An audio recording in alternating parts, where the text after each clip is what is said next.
Greetings, Toffees. Welcome back to another episode of the Blue Frontier, as Everton's run of 3 matches unbeaten in the league was emphatically ended by Newcastle, losing 1-4 at the Hill Dickinson Stadium. Newcastle were 3 clear by halftime for their first away win in the league this season, and it was a frustrating performance overall. We will get into it on this episode, and before we do that, just a reminder that if you enjoyed the show, please leave us a rating and review on your podcast platform of choice. Like, subscribe, leave us a comment on YouTube. Find all of our links in the description, and with that, we go to Shan to kick things off. Take us away. Yeah, I think Lee Folger V on X did a really good job at this one. Yuck. Period. And then every job has bad days at the office, I guess, but hopefully the lessons that need to be learned are learned. And of course, we will talk about that. But of course, getting into our first talking point would be Moyes' post-match comments. And I quote, we're not at Newcastle's level. They would have had to probably have had an off night, and we would have probably had to have a really good night to get a result. Newcastle are maybe the most powerful team in the Premier League. Maybe it's Arsenal, but Newcastle are big, physical, so hard to play against. We couldn't stop them. I think that also gets to a bit of a mentality discussion that I'll let you guys take in. Well, I mean, it was brought up on the Discord, and I think Tony Tutos accused him of having a loser mentality, and DL jumped down his throat on that one. Which, okay. I don't know. I try not to make too much of some of this stuff, but this is just weird to me more than anything. Like, they're the most powerful team in the Premier League. What are they, the Avengers? Like, you know what I mean? Like, it's just, I don't know. It just seems like it's a really weird. He just kept going on and on about them. I mean, to a man, they're a good side. I mean, they're pretty stacked. I mean, Tonali didn't even play today, really until the end. And I get it, but you also look at some of their numbers we'll get into going into this match, and it's not like they were lighting the Premier League up on fire. I think when we get to a lineup, we had some issues today. I mean, Tim and his intro into the match instead of Garner, I think, made some problems. I think there were some other things, but I mean, do you really think we have a loser mentality? I don't know. That seemed a little... It was weird, though. Well, look, as I said at the top, we're coming off 3 games unbeaten. It's been an up-and-down season. Everton are in a season of transition. I have no issue with Moyes' comments, I guess the spirit of the comments. Like, yeah, Newcastle are a few years ahead of us in terms of rebuilding their side and spending a lot of money, which we know they have done. I just don't think it reads well when you've just been beaten 4-1 at home to then come out and just heaping all this praise on the opposition and saying that we're an inferior side. I think there's a number of different directions you can take it. And you kind of just have to, I think you put the ownership on the team and say, we weren't good enough tonight. Newcastle, you can say they played well. They did play well, I think, for the most part. But we gave them a lot and really kind of capitulated within the first half and put the game out of reach. So it just kind of rubbing salt in the wound, and you don't really want that from your manager following a tough loss. So that's why I think the comments aren't being really received super well, but I just don't think it's a loser mentality or anything like that. It's, I guess, good sportsmanship, you could say, if you were being very generous to David Moyes. Well, also too, right? We just had one of the better performances in regards to mentality on Monday night, right? So for him, to kind of just change the record real quick on that, I agree with you, Ryan, in that, like, Newcastle are maybe the most powerful team in the Premier League. I don't know if, David Moyes is kind of getting some money under the table to kind of just, boost their confidence. But, because we've talked about in the PL preview, this is a very good team. They've underachieved this year in regards to the table. I think where I felt coming into this match that we had optimism is their road form's been very bad. You get Aaron Ramsdale in goal, and of course we'll kind of go through the tactical discussion, but this is a game that I felt like, of course the teams are in 2 different brackets, but if there was any time to play Newcastle, it's now. And so this idea that Newcastle, are kind of just this incredible physical specimens, like I think he was doing a bit more praising than I would expect him to for a guy that I think handles these situations pretty well usually. And I think to that point, Sean, you're talking about a Premier League season which the table looks about as open as it's ever been. Teams all from whatever position they're in, save Wolves, are beating anyone on any given night. So to say, okay, well, this team's clearly better than us, and it seems like the teams are there's a lot of parity in the Premier League this season. So to just kind of throw your hands up and say, well, they're clearly much better than us, you still have to play the game. And we just didn't really show up in the way we needed to. It is hard to ignore, though, that the matchups were still fairly one-sided, even if they did have a match midweek and maybe were tired and had to come into our stadium. I mean, there were some factors, Sean, that I don't think you're crazy to suggest that maybe there was opportunity there. But I will say this. I do think that they kind of gave us a dose of reality in terms of how limited the squad was.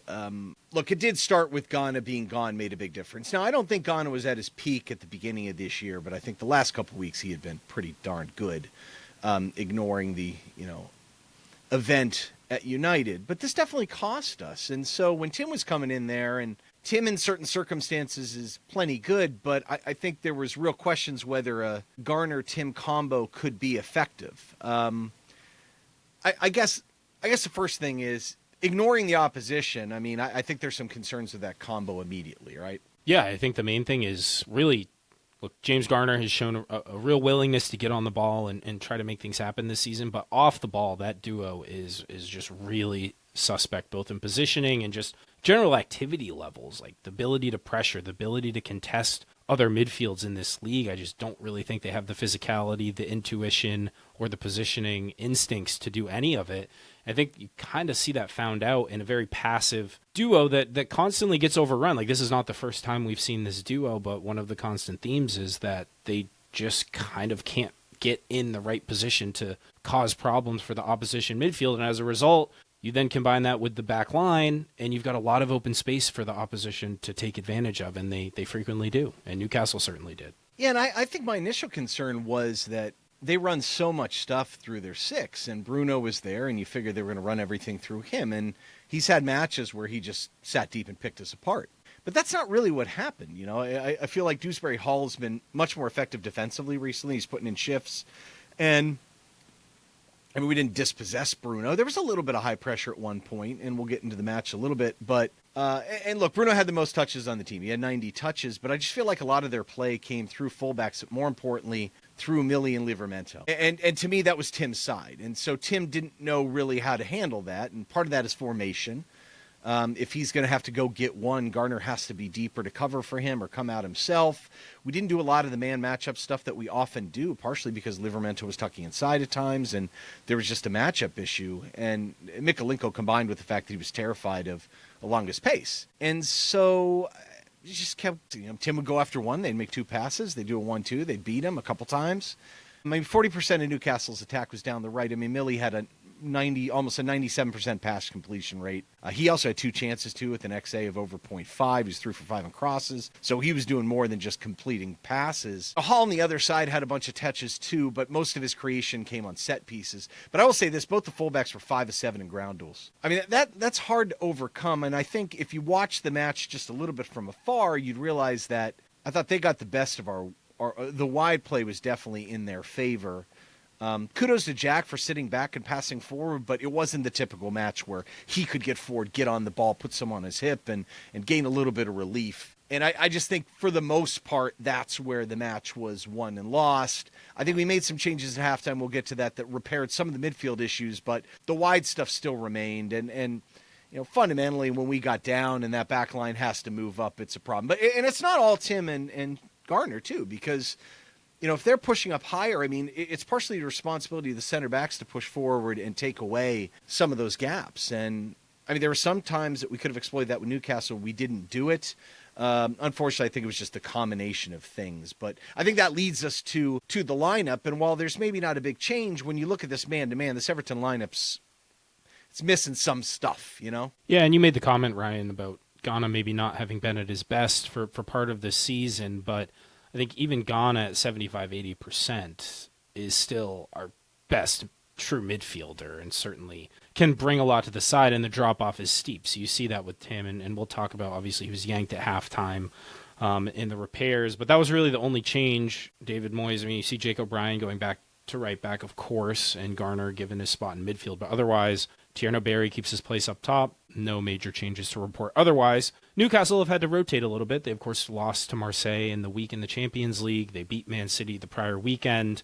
But Eddie Howe certainly has a lot of depth at his disposal, and he put it a little bit on show for us yesterday. I mean, I think the thing that Eddie Howe did brilliantly here is just realize that Mykolenko just is going to be terrified of Anthony Elanga when his pace, right? The quality, of course, once he kind of gets into that moment is where kind of his career has been a little bit questioned, but there's no question he's so fast. Harvey Barnes is just a massive upgrade on kind of any winger they have. That includes Anthony Gordon. And when you put Waltemata up top instead of Anthony Gordon, you can see just from a hold-up play as well as just the way he links up with that midfield. It's just night and day. And even them benching Tonali, right? It's just when you have Bruno and Joe Linton, those are two just really strong physical guys that can absolutely get after it. And then you look at the back line real quick. I mean, you take out Fabian Schär and you put Dan Burn and Malik Diop. That's a very athletic as well as massive as we saw and we'll get to in the match when it comes to set pieces and just defending as well as attacking. And then, as you mentioned it, Ryan, those wingbacks were great. They are good. They're good, and they really had a good performance, both in the attack and the defense. And even with Aaron Ramsdale, I'm surprised I didn't see England #1 shouts after this one. They still are able to kind of kind of bridge the gap when it comes to having him in net. Yeah, I think going into this, too, if you look at the numbers, I mean, XG and goals are pretty much the same between these two clubs, but I think the XGA for Newcastle was lower, and we say maybe they're not playing as well as they could be, but defensively they're just stout, and they have some depth back there, too. And if a guy like Livramento, whenever he's healthy, he's a difference maker. He's a very good player. I just think that if you're forced to come out of your shell a little bit against these guys and allow them to play a little bit off the counter, we saw what Elanga did at Forest off the counter. I mean, he's just deadly. He can be vertical. And that's not the type of guy Mykolenko does real well with. I mean, he could deal well with the guy in the defensive third that is maybe a little tricky so he can get positioning on them and use some of his strength and length. It wasn't happening today, and he kept backing off. And I think it was a combination, too, of the other guys he's playing with. You just look at our lineup, man. Those guys in the back row, I mean, none of them are really capable of playing up higher. So the second we got down, I thought it was in trouble. And let's be honest, that happened pretty quickly today. Yeah, it did. Unlike many of Everton's games this season, this was not a good start for the Toffees, especially when you consider that it was at home and, Everton get the ball to start but give it away, and Newcastle pretty quickly are able to get the ball to Waltemata, who gets it to Elanga, gets through on goal and forces a Pickford save. On the ensuing corner, it's Tiao who scores the goal off a header. It's a good move by Newcastle, but frustrating for Everton to almost concede and then bounce back from that by then actually conceding off of a set piece.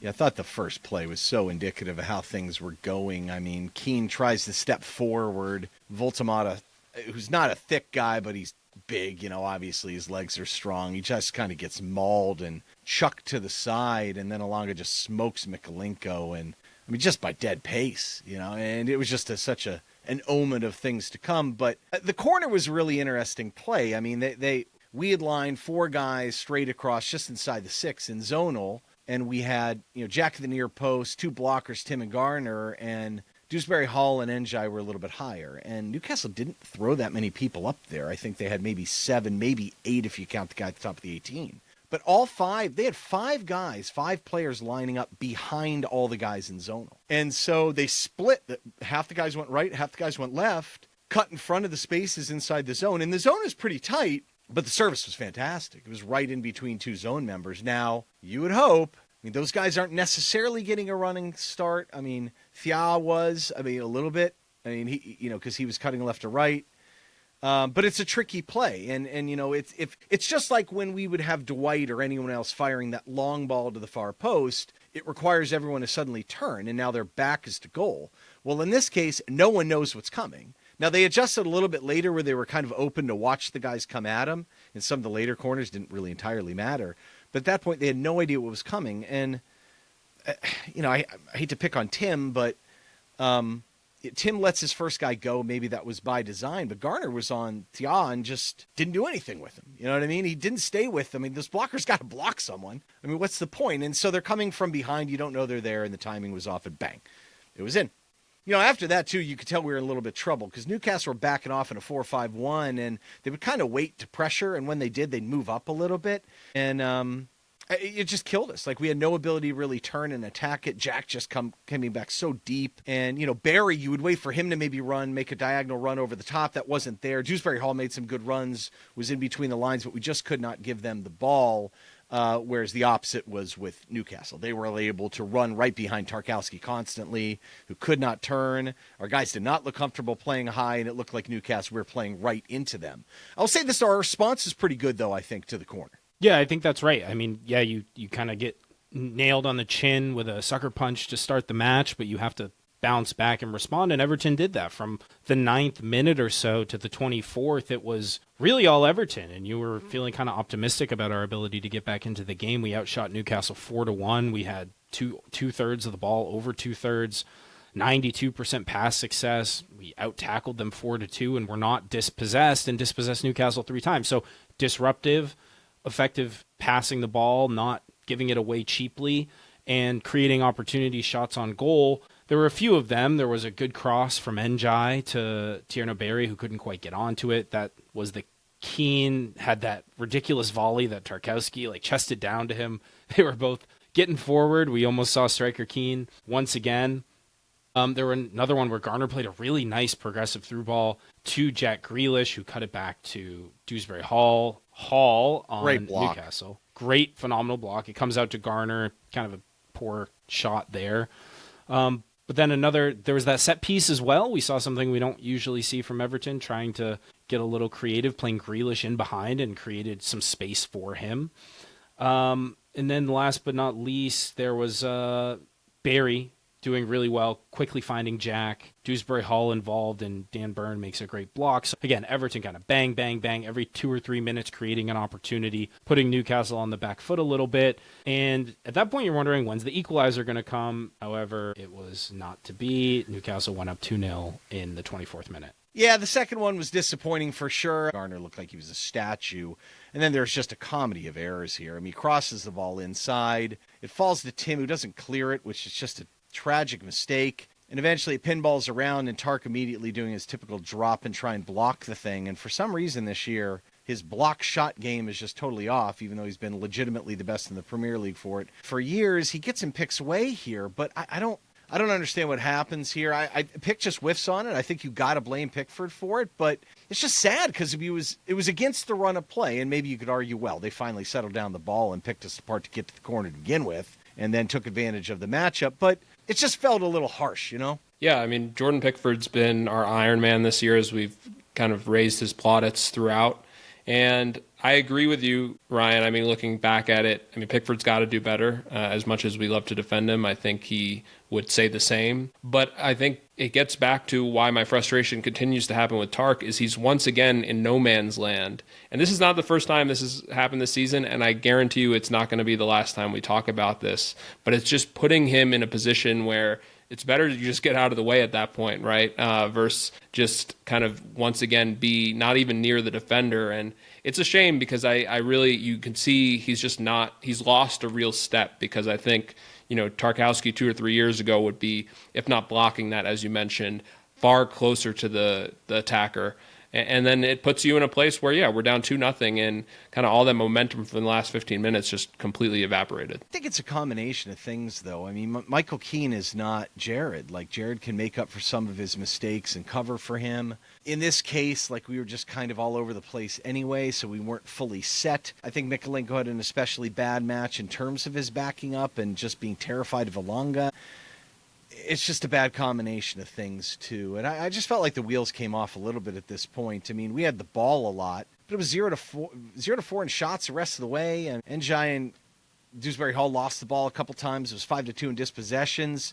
But both teams were passing fine, 87 to 90%, but we just could not break through the final third. They just sat in that 4-5-1. There was just no ability to penetrate. Whereas it felt like they could run Voltamata over the top constantly, and just our back line wasn't in sync. No one's going to retreat and beat him to the ball. And I just felt like they were going over Tarkowski constantly. And the sad part is, though, I think you get in halftime 2-0, and that's not good, but maybe regroup, change some things up, but it just was not to be. And this play in the 44th was just I mean, it's another one where ultimately we're just not set, It comes off a longer throw where Tark and Kino were already up high.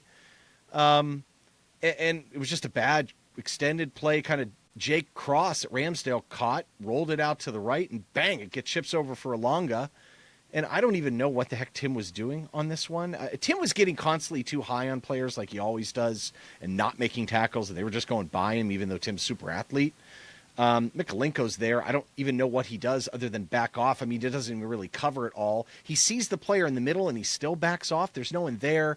Keane isn't really running full sprint. Garner's just staring at Voltamata, too. And that's a guy who's back. Like, in Keane's defense, he was up high waiting for a cross off an extended long corner.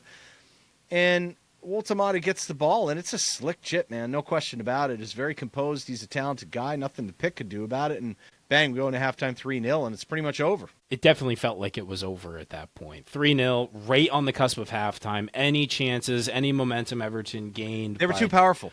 They were just too dang like powerful. Turbo B would say, man. They've got the power. And yet Voltamata was so much finesse on that shot. Just the perfect chip, perfect weight on it, a great finish by a very good player and a good signing. They may have overextended on the payment a little bit, but they're certainly getting an early return from him. And yeah, it just takes us out of our shape. We're not that great even when we're set in our shape, much less disrupted, and Newcastle take full advantage in every way they possibly could. And again, it ends with a good finish. Nothing Pickford can do about it, but takes us into halftime, and really ultimately a bizarre first half because Everton did have some decent chances, and yet we're staring down at the abyss at a 3-0 deficit that doesn't feel there's any real way to claw out from. I mean, this is where we felt our personnel, right? But then I give Newcastle all the credit in the world of just putting our back line in positions, whether it be having to kind of go forward just because, like we mentioned, that 15-minute spell, right? They can't just sit back. And the lack of midfield, right, just kind of was the recipe for disaster for us today. And like you said, James, it's just a lot of just mental errors and just a lot of, I think, really just for a team that I think had so much discipline Monday night, for them to kind of just be so lackadaisical in certain moments was really disappointing. Especially you mentioned kind of winning 2 on the bounce. You feel pretty good, but yeah, just everything that could go wrong in Murphy's Law today or yesterday did. What do you guys think about the change he made at halftime? I mean, I know Tim looked a little bit not overmatched, but just kind of out of sorts. It's the old Tim. Like I think Moyes has been getting a lot out of Tim, kind of putting him in the right spots, and he's been able to do what Tim does well. I think in this instance, when he was asked to be kind of part of that double pivot, maybe Moyes should have known a little bit better that this combo wouldn't work. But he's pretty limited with personnel here. We never acquired a defensive mid. Don't even get me started on that. But even Roll, maybe Merlin helps a little bit to get on the ball a little bit better. I think Tim's normally decent in possession, but you saw him pushing up a little higher at times, which I think was a bad move. I think he either had the double pivot or not. So they kind of reverted more to a 4-3-3. It felt like Garner was dropping a little bit deeper, trying to get on the ball more, which his right foot's good, but he just isn't very fluid or fast on it too. So it still was allowing Newcastle to set up, and it's just hard to create anything against the way they were playing. Fascinating moment in the 55th minute. This is one of the hardest shots I think I've ever seen in my life, by the way. Yeah, and it's Everton trying to get on the end of some set-piece fortune because Garner takes this really well. Great delivery. It comes out to Charlie, and as you said, Ryan, I mean, I thought he broke the sound barrier. It was roped. I thought he was going to, shatter the bar. It's not often you see many hit that purely, and it's unfortunate it doesn't go top bins because that would have been a phenomenal goal. But that's what we know Charlie can bring, and he does it almost immediately after coming on, just 10 minutes. The dude can hit the ball from distance. I mean, he has a rocket foot on him. Interesting on that one on the corner where Harvey Barnes potentially handling it on the goal line. There's a question of just Ramsdale's fist in front of it as he's kind of punching toward it. It looked like it might have been a handball to me, but I don't know. What did you guys think of that no call, no review? Pretty obvious to be a handball to me, unless you're going to argue Jake was pushing him. How does that not get reviewed? And maybe they routed the call through the Saudi royal palace. Do you think Mohammed bin Salman got on there and said, nope, Maybe. Just a thought. What happens right away is that Lewis Hall plays Barnes in with the long ball, even though we were trying to put pressure on him. And that's the thing. Once we started putting pressure on these guys, you knew it could be trouble. Pick makes a great kick save on this one, and sure enough, they score almost immediately. You know what I mean? After that, it's Voltamata shot blocked by Tark. This is a fantastic cross by Lewis Hall, though, to his credit. And it's a great finish. Is Pick going halfway here? I don't think he did very well on this one, but it just kind of wasn't our day, I guess. They had some fantastic deliveries, though. I mean, as much as I ranted about giving credit to the opposition at the top of the episode, I mean, some of those are really difficult to read and defend. And they've got some big bodies, and Tia does well to score 2 from aerials today. It's a really, really good header. I think as a keeper, you probably have to commit anytime it's that close to being in your box, but just kind of a misread and just as close as we were to maybe 3-1 if we've getting that handball. Now it's 4-0, and it's definitely out of reach. And then it's kind of just seeing what we can do with the remaining half an hour, like what's left to play for. And we almost got a couple of nice consolations. We did get one, first of which was Tierno Barry almost scoring one of the most ugly goals I can possibly remember. I originally didn't think anything of it other than that's a really ugly goal. And then on one replay, you can kind of see he heads it down into his arm on accident and then drops. And before he slices it past Ramsdale. Tough for Tierno, though. No question about it. You could see despite the scoreline, what it meant to him to get off the ground and get running in an Everton shirt by scoring a goal, and then to have it ruled out was just, I think, a real gut punch for him, unfortunately. I hope that he's able to bounce back and keep at it. Yeah, like you said, James, just cruel, right? Because I think if there's any positive you could take from that game, it would have been kind of him just taking that monkey off his back with the score. After that, then you almost see kind of one of the, I'm going to say, goals of the season for us at least. I mean, this was just, and this is one thing that Tark still does do well, and that's a really nice diagonal long ball. And Kieran Dewsbury Hall, I mean, his form has been good to great the last few weeks.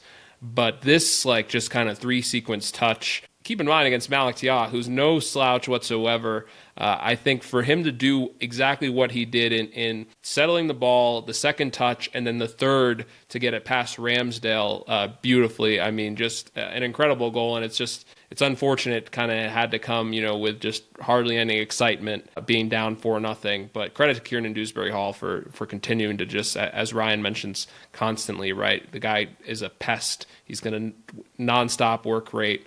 And really showed some real quality with this one. His movement was fantastic today. It really was. I mean, the way to beat that 4-5-1 is play the ball over the top in the corners to push them back. And they have size and pace, and they're tough, but that was a way to do it. And he was constantly available to in between the lines. We just didn't have the ability to find him. And he was an engine today. You got to give him credit. There were times where I'm still a little concerned that he's not going to be able to really create against the powerhouses, but he's showing that maybe he can, and I think his performances the last couple of weeks has been fantastic. Newcastle at this point counter with subbing out their wings. Obviously, they may have run out of gas a little bit. I don't think that's crazy to suggest. Willock and Ramsey come in for Elanga and Barnes. Interesting, no Gordon yet. And then we make a very fascinating sub. We wait until the 80th minute to bring in Tyler Dibbling and Dwight McNeil, who must have had a great week in training, for Njai and Grealish. We have a match on Tuesday. You think at this point we would have made subs a little earlier and saved these guys a little bit, but Grealish I get on loan, don't care as much. Still, Mikalenko going full 90s at left back. No Aznou. Eventually we move Betawan for Barry in the 87th. That's a lot for Tierno to play. I would have subbed him out earlier. I thought there were some moments he showed a little bit more versatility, getting the ball deeper, running with it. I like it when he gets the ball in his foot. And then they made some subs at the end. But really, I mean, guys, there's nothing that much of note that happened at the end of the second half. And when you get to the numbers, we just didn't generate enough chances and kind of gave up a goal off the extended corner. And it wasn't a pretty second half. And I don't know really what to say about it. It's just kind of disappointing. You hope maybe if you get the handball call or maybe Charlie bangs that one in and maybe you score another one, maybe things get interesting. I can't say they created all these amazing chances. A lot of it was off set pieces, but just never seemed like we got back into the game at all. Yeah, and I think in some way that's understandable. Down 3-0 at half, it was always going to be a very, very tall order, and then you have a goal that you think you might get ruled out, and then they get the fourth one, and I thought there's no dropping of the heads necessarily, and there was still a lot of effort from the team, but it was just never going to be our day, and it felt very much like a garbage time last half hour or so of just really not a whole lot to write home about. Good performances, guys. I went with Dewsbury Hall because he, of course, scored the goal, and I think overall did pretty well, but it was a tough choice. I mean, there weren't a lot, and it's never fun picking good performances when you get battered like we did. Yeah, for me, I picked Tierno. I think it's just good to see that I feel like he's getting more comfortable at that striker position for the club. I like the interplay that he's had with many of the midfielders. It feels like from a hold-up standpoint, he's kind of adjusting pretty well. So it's just good to see him kind of progress well. Of course, really just kind of gutted for him on the non-goal, but it just feels like it's coming, right? And I know we've said that a few weeks now, but it really does. And I think his attitude also has changed, right? I've seen less of the hissy fits, right, and the bad yellows after kind of some tough moments. So it's good to also see that he's just, I think, kind of understanding, that and the patience of it. And just kind of what he's been able to do as he's started to get a run of starts. I went with Tyler Dibbling. He wasn't on the pitch when we gave up any of the goals. He only had 12 touches, but to be perfectly honest, he made a key pass. He had a tackle and 2 interceptions. I mean, I'm sorry, but I actually thought he was. I mean, who else would I pick? I mean, Dewsbury Hall I thought was the best player on the pitch for us, but outside of that, I mean, Max dropping deeper and making some. I mean, he had 9 passes into the final third, but he had one chance, big chance, 0.41 XA. I mean, that was the one I think that was blocked. It was a great block. Again, I think Byrne made the block. And early, he was making some good passes, kind of from deeper, springing guys, but he was 3 for 10 in ground duels, 0 for 5 in dribbles. Really didn't have his usual impact on the match. And I mean, Barry looked more fluid, but still, I mean, 4 of 9 in aerials, 0 for 3 in ground duels. I mean, he had 7 touches in the box and really didn't. 2 shots, 0 on target. I guess he did score, and he handled the ball, but I don't know. Yeah, I but mean, he's still, as you would expect from a still relatively young player, like there's some very clumsy moments from Tierno Barry yesterday. And graceful ones though too. I mean, not too many well, guys. Well, that's what I mean. You get the given the get. Anyway, look, we had some good listener comments, I think, on top of this as well too. That was appreciated. Bluest continued on the theme with posting a picture of Everton's Happy Sad Reversible Critter Ball soft toy with the sad face today. I thought that was appropriate. Even better that Liz was at the match in attendance representing, bought one and posted both the happy and the sad pic from Hill Dickinson Stadium. Tough one to probably enjoy in terms of the play itself, but I'm sure it was still a joyous occasion. I mean, Newcastle's a good team. What can you say? They had the power today. Thoughts on Slud's comment here? I think a lot of people have this sentiment. Yeah, Sludvigs from the Discord. So annoying to back up a performance where we were mentally so strong with one as spineless as that. Set the tone with our first play of the day. Need a response in the next game.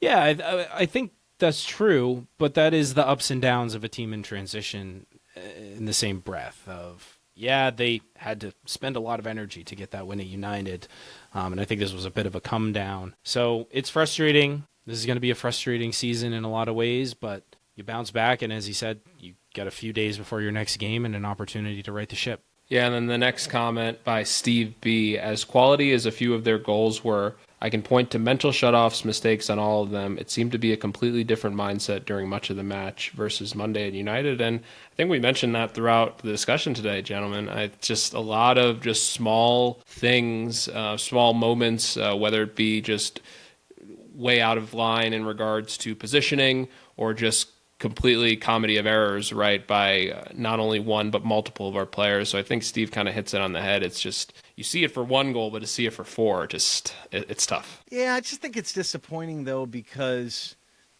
those mental errors, when you have a lineup that's, maybe not as talented or has some limitations, you would expect those things not to happen, at least at a minimum. There's some coherence with these guys. They've played together now for a bit. I don't think one substitution in Tim Iroegbunam makes all that much of a difference. So it's just hard to lose that way. I'm not saying they wouldn't have lost anyway. In fact, maybe it was a blessing that they didn't get on the ball more and really have to put it against us. But there's still one thing that does not sit right with me. I think when it's 4-0, I really would have liked to see Aznou come off the bench or Dibbling play more and just to get these guys minutes. You're not coming back against this team, especially after you hear, Moyes' flattering comments later. Surely he didn't think it was a possibility as good as he thought Newcastle was.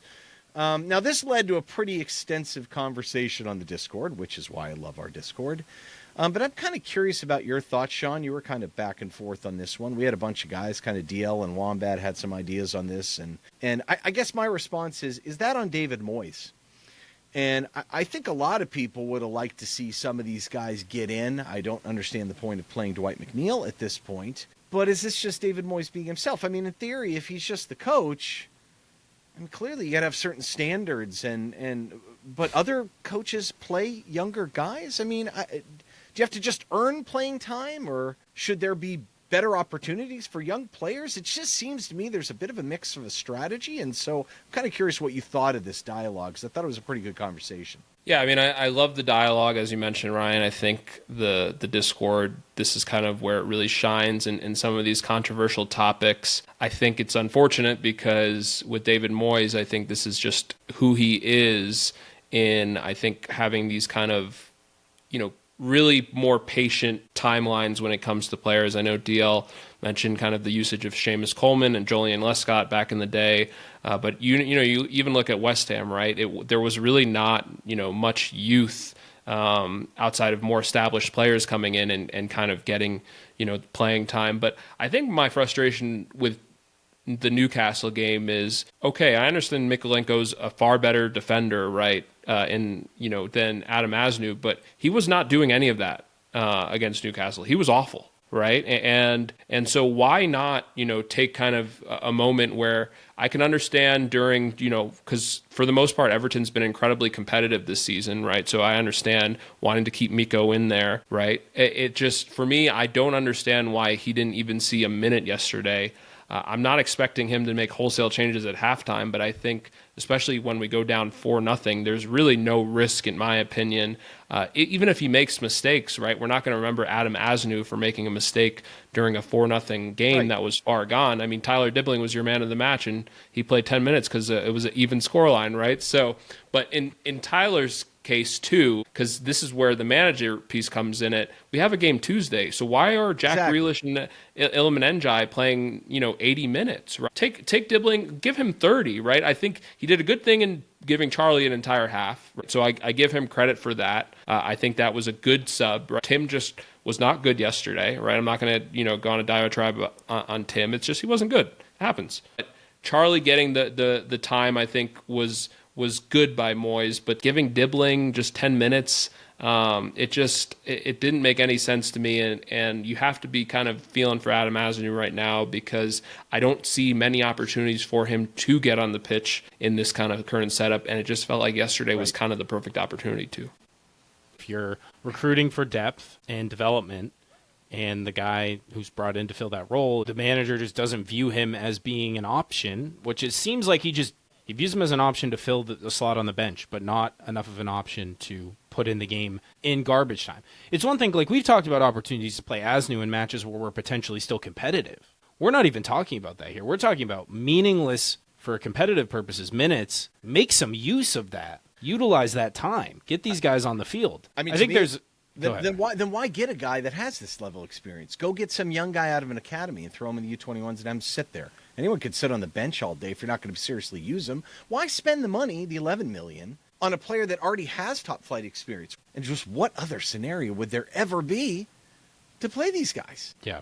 Like if they didn't get minutes then, I think it says a lot about their likelihood of playing for the foreseeable future. Right. Concerned about him. If he's healthy for it, right? Why? I would argue the FA Cup is way more important to this team than league matches. We're going to sit mid-table anyway. What's the difference? You're right, Sean. I mean, that's probably what he'll do.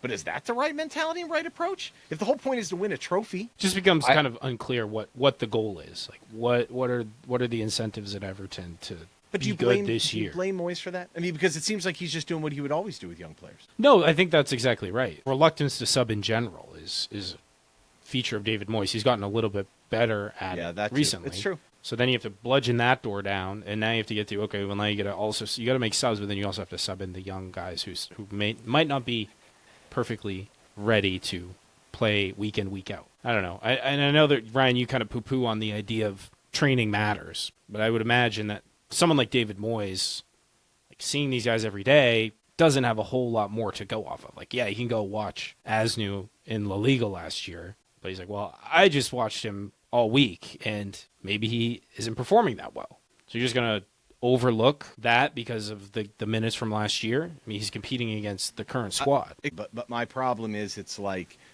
what's the goal? Like, maybe that's a reason why we can't get maybe some young players to come in the future. But if you're a young player, I mean, you're looking at Adam Aznou.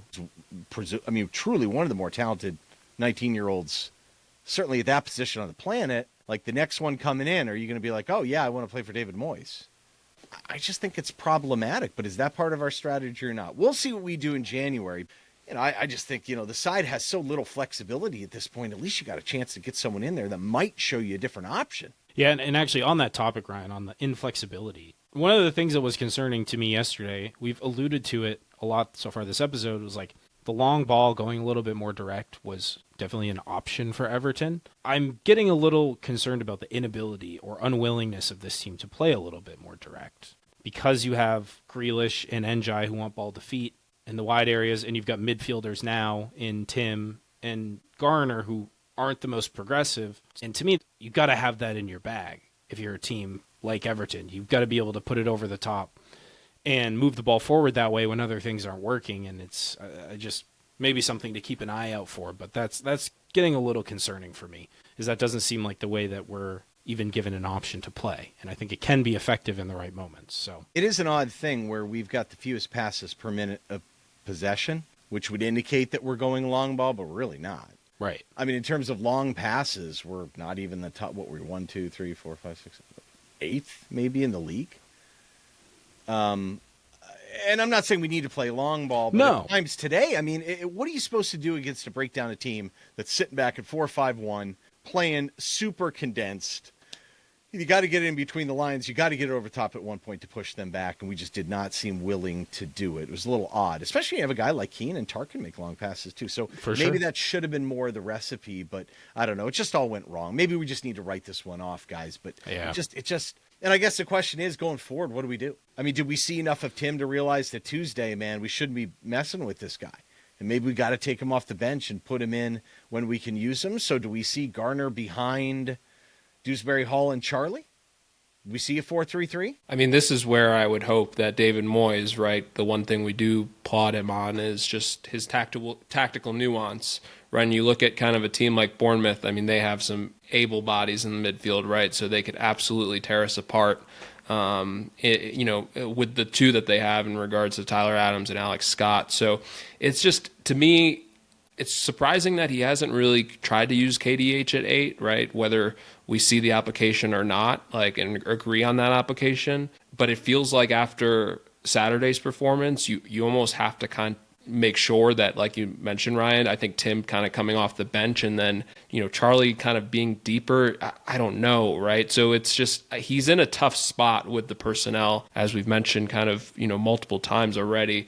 I would really hope that he at least tries to tinker with KDH next to Garner, just because I feel like we really just need somebody that's not only going to work hard, but is somewhat smart. And I think Kieran Dewsbury Hall will kind of understand that more than Charlie would, right? And I think Charlie, going forward, as we've seen, working with those two wingers, I think you can get a lot more out of. I just worry about us, like Saturday, just getting absolutely run in the midfield without Ghana. It's interesting, too, if you look at the teams that have had success against them, it's not been the teams that have sat back. I mean, West Ham sat back, but they were just lucky as heck. I mean, the XG numbers were outrageous. Bournemouth just missing chance after chance. Villa absolutely took them to the woodshed by throwing back at them. I mean, they were controlled in terms of their passing, but they were fairly vertical.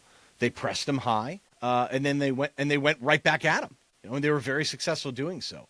I don't know what the recipe is to beat this team. It's going to be tough. I mean, they're maybe not the most talented, but Sunderland just beat him. Again, Sunderland, I think there was some fortune there as well, and maybe that's what we need, and we can rely on Jordan Pickford. Maybe that's the issue. But I don't know. I don't see a lot of ability for us to sit back necessarily and stuff these guys, although Dewsbury Hall did a very good job of it a couple weeks ago. So we'll see. I would think we got to sit back a little bit here and hope they play long ball into us. But do we have the ability, like you guys referred to play the long balls over the top and stretch defenses? I don't know. We'll see. We will, and of course, after Bournemouth, it's home versus Forest, then away against Chelsea at Stamford Bridge, and then Arsenal.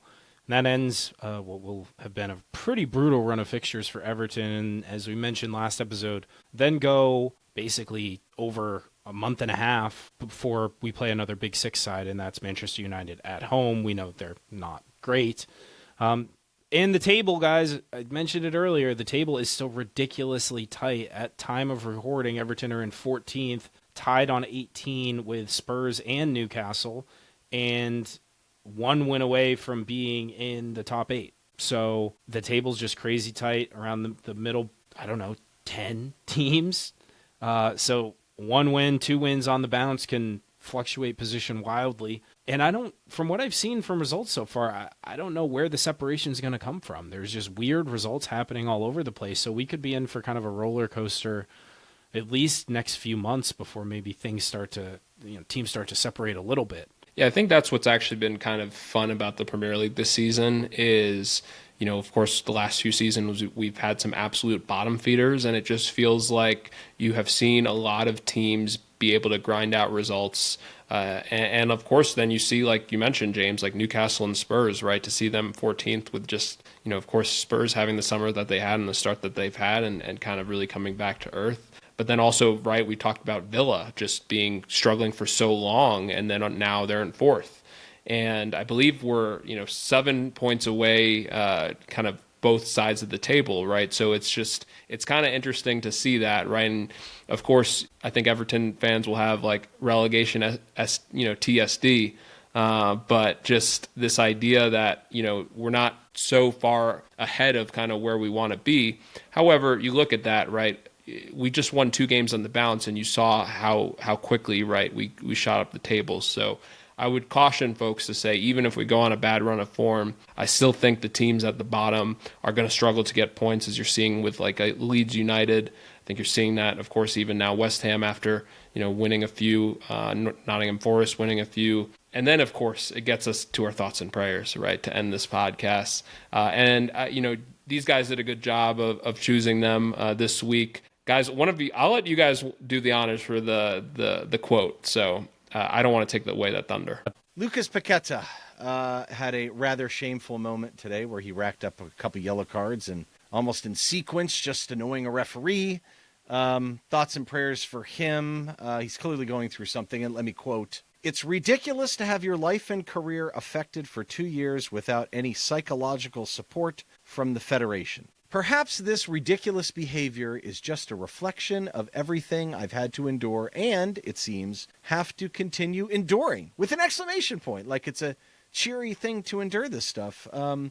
I'm sorry if I'm not perfect. I don't really know what to make of that. I mean, I have many questions. Many questions. What is going on? That is one of the strangest, like look at how Garner handled Garner, what he did was even more bizarre, but he handled it immediately like, "I'm an idiot. I'm sorry. I apologize to my teammate," moved on. Very classy. What in God's green earth is he trying to say here? Maybe that he needs to go to therapy and the Federation won't he reimburse. Called ridiculous behavior? Like it's just a reflection of it.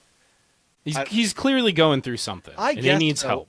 But, so, sometimes, look, I want to be sensitive. Players are players. They're people, too, and stuff. The psychological support from the Federation, I don't understand that at all. If the guy needs psychological support, he's making an absolute fortune at this club. I think the club would support him, too, but I guess the Federation is not. I don't know. Yeah, and what's so funny is that the 8 or 9 yellows he's gotten before this season, he had nothing to say, so... Yeah, thoughts and prayers. But, of course, a topic that seems to be so fond to my heart, our Wolverhampton Wanderers are still at 2 points. They played a lot better today, but, of course, they did not get the victory. And that's 2 points after 13 games. So they, it's funny.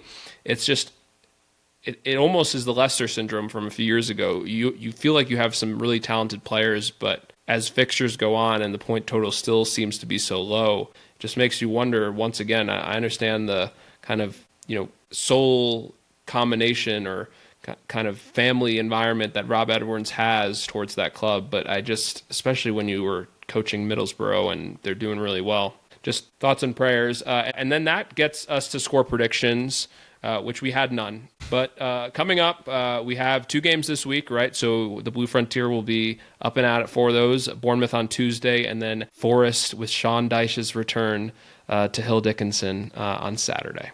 So yeah, it's going to be a rough one. I'd love to get a couple points out of these suckers. But I got to admit, guys, I'm not nervous about getting relegated or anything, but I just see that back line, and I think it's starting to finally show what we've always known about the back lines.